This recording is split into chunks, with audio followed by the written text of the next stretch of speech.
Hello and welcome. In this example, we are going to experiment with adding a field of type slice to a struct template. That will allow us to see how a slice or an array can be manipulated when being part of a struct.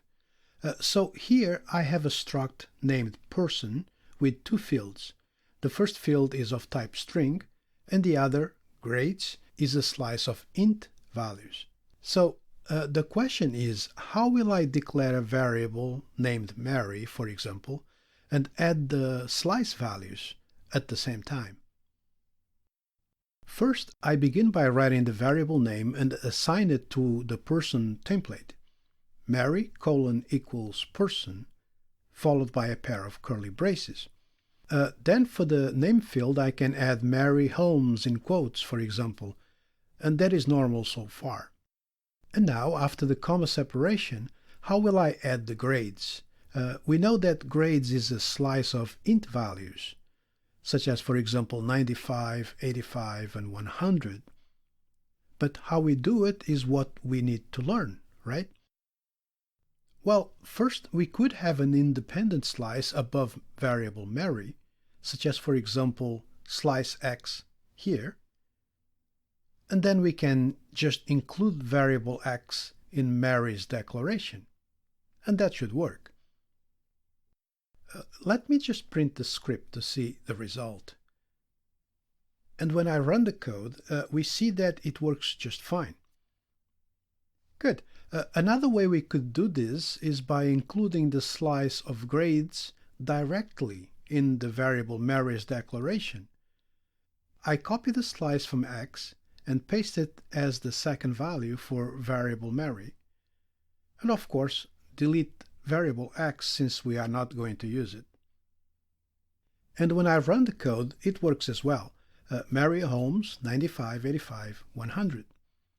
So here, inside of this struct, we have a string value and a slice with values. Let me print the grades field by itself. Print line and then Mary.grades. And when I test the code, we now get the slice values by themselves. All right, one more thing. Let's use the range for loop to print the grades individually. And by the way, we cannot use the range loop to read the whole struct, at least not without help from other libraries such as reflect. But when it comes to a field of type slice, we can loop it to get individual values, just as we would for regular slices and arrays. So here's one way of doing it. For underscore comma v assigned to range of Mary.grades, and then I print the word grade as an option. Now here I am using print instead of print line because I want the word grade to be on the same line as each value, and print will not give me a line return. And then I print line the value. I am using print just as a reminder that it exists in case you need it, but you could use just print line by itself as shown in this example here. Or, if you want, you can also use printf instead. As for the underscore, it replaces the index variable since I am not using it in this code. We have covered this technique earlier.